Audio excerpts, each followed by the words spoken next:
Sino lang mahal mo? Pag ba naging uod ako, mamahalin mo pa rin ba ako? Dapat akin ka lang kasi iyong-iyo lang din ako eh. Ano yun? Sino yun? Boses Duwende? Ano yun? Ano yun, ma? Anong ano yun? Ha? Sino yung kausap mo? Si ano, ma? Sino? Si Mark po, ma. Mark? Boyfriend mo? Hindi po, ma. Ka-MU ko lang po. MU? Ano yung MU? Miss Universe? Ka-mutual understanding po, ma. Ba't ganon, ha? Kailangan mag-boses Duwende ka, naglilit-lit ka lang boses. Ano meron? Baby talk po kasi yun, ma. Baby talk? Yan uso ngayon, ha? Mag-boses baby? Ano yan? Maglulungad ka rin na parang baby? Hindi, ma. Ikaw pinag-aaral kita para lumaki ka ng maayos. Yan pala gusto mo mag-baby-baby-bihan Bilan na kaya kita ng bimpong pang baby, baka maglungad ka dyan. Walker! Gusto mo na walker? Para baby ka talaga.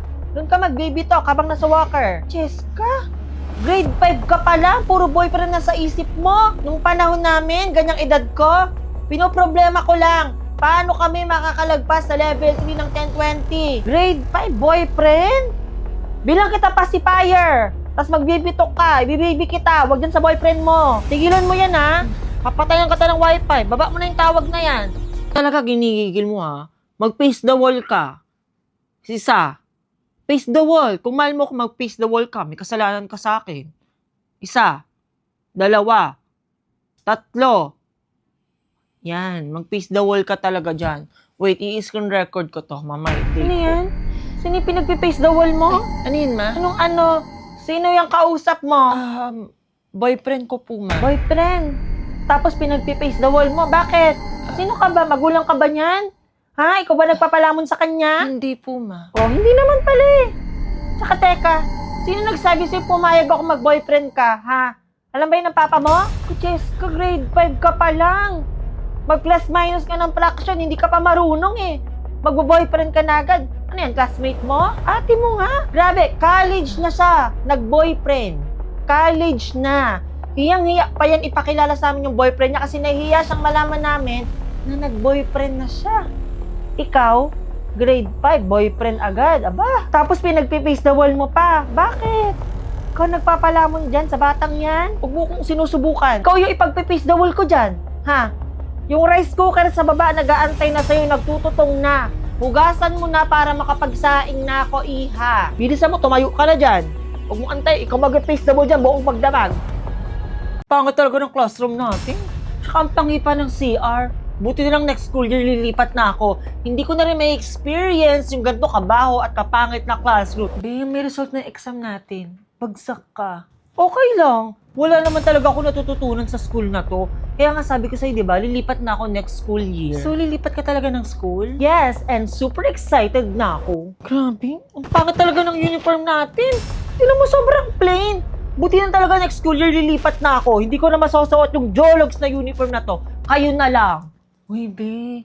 Nagalit daw si Ma'am Santos sa'yo kasi nalaman niyang sinisiraan mo siya. Go! Magalit siya! Dead mo sa kanya, be. Uy, ano ka ba? Alam mo ba yung balita? Baka daw siya maging advisor natin next school year. Kayo magiging advisor niyo siya, pero ako hindi, be. Kasi nga, di ba, lilipat na ako next school year. Lilipat na ako next school year. Hi, guys.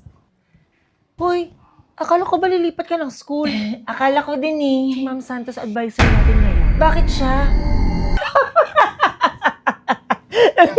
Ay, katawa ka. Kala mo kinikiliti singit mo. Rinig na rinig ka ng kapitbahay. Ay. Ikaw, may nalaman ako sa'yo. Ha? Ano yun, ma? Bakit iba yung account mo sa cellphone mo?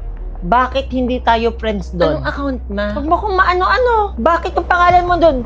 Dump ni Cheska Masikip. Ha? Ano yung masikip? Paano mo nalaman yung dump account ko, ma? Naiwan mo yung cellphone mo nakabukas kagabi. Ha? May ka-video call ka. Tulog ka, pati yung ka-video call mo tulog. Ako na, nagpatay ng call nyo. Ano, ma, yung account na yun para sa ano kasi yun Pang ano? Pang kabastusan? Hindi, ma. Hindi! Kitang-kita ko yung mga pinagpo-post mo dun Kulang na lang, ibalandra mo singit mo. Diyos ko. Pati yung mga my day mo, pipadila-dila ka pang nalalaman. Ano ka, aso? Tik-tik. Ha? Hindi ka na nahiya. Pinakalaman niyo yung dump account ko, ma? Pinakailaman. Ikaw umayos ka. Tigil-tigil mo yung mga dump account na yan, ha? I-add mo ako doon nang mabantayan ko yung mga pinagpo-post mo. Diyos ko ka. Ano ba naman yan? Ano ba yan? Gusto mo kuhain ko yung cellphone mo? Mais ka, baka isumbong kita sa papa mo. Di ka makapag-cellphone talaga. Ay, ma, paano kaya to? Anong paano to? Ano ba yan? Eh kasi nagsusulat ako ng essay about sa trabaho ng magulang. Kay Papa may nasulat na ako. Seaman, kasi di ba seaman si Papa? Pero sa'yo mawala pa akong masulat kasi di ba wala ka naman trabaho? Eh di isulat mo. Housewife yung nanay mo. Eh hindi naman work yan, ma. Hindi nga. Pero mahirap maging nanay ha. Lalo na kung mag-aalaga ng mga makukulit na bata kagaya niyo. Ano ba kasing work mo, ma, bago kayo maging mag-asawa ni Papa? Wala. Third year college pa lang ako, nabuntis na ako ng magaling mong tatay. Tapos nung pinanganak kita, yung tatay mo naman sasampa sa barko. Alam nga namang ipagkatiwala kita sa iba. Gusto ko ako ang mag-aalaga sa'yo, hindi ibang tao. Eh ano ba yung pangarap mo, ma? Maging engineer at libutin yung buong mundo. Wow, ang taas naman, ma. Hoy, hindi mo natatanong. Yung nanay mo, consistent honor student. From elementary to high school, valedictorian. Dean's lister ng college. Alam mo nga, minsan naiingit ako sa mga kabatch ko.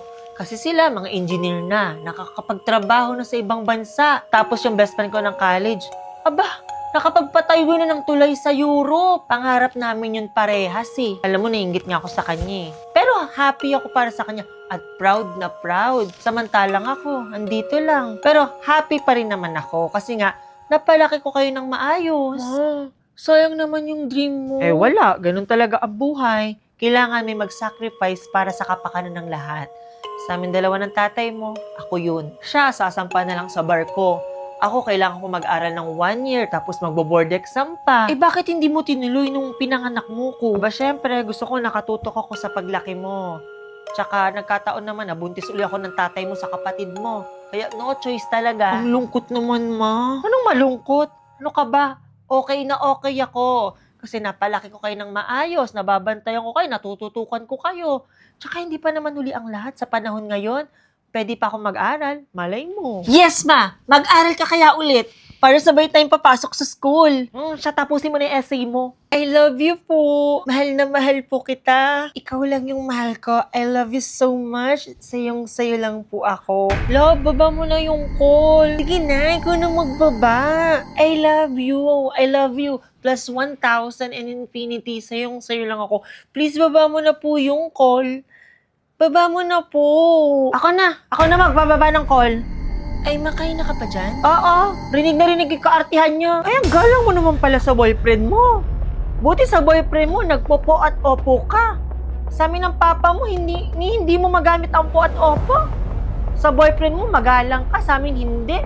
Pag nautusan ka, galit, nagdadabog, pabalang sumagot. Pero sa boyfriend mo, ay grabe, gamit na gamit yung po at opo. Siya na lang kaya magulang mo, no? Siya na lang magpaaral sa'yo. Siya magbigay ng baon mo. Siya maglaban ng mga damit mo. Total, sa kanya, magalang ka eh. Sa amin, hindi. Ha? Baba mo na yung call. Huwag mo antayin ako magbaba. Bilisan mo na. Yung rice cooker doon, nagtututong na. Kanina ko pa pinapahugas yun sa'yo. Sige, ma. O, nasan yung po? Sige po, ma. Akala ko, sa boyfriend mo lang ikaw nagpopo at opo eh. Bilisan mo na dyan. Akabe, pinanganak ako sa Dubai, tapos dito na ako lumaki sa Cavite. Kaya pala parang Dubai chewy cookie yung labi mo. Ay, charot lang. nakikisali siya sa usapan. Alam niyo ba, ako din, pinanganak ako sa ibang bansa. Ako naman sa Sweden. Kasi taga dun si Papa eh, sa Sweden. Tsaka tingnan niyo, napapansin niyo yung mata ko, parang blue. Tingnan niyo. Oh.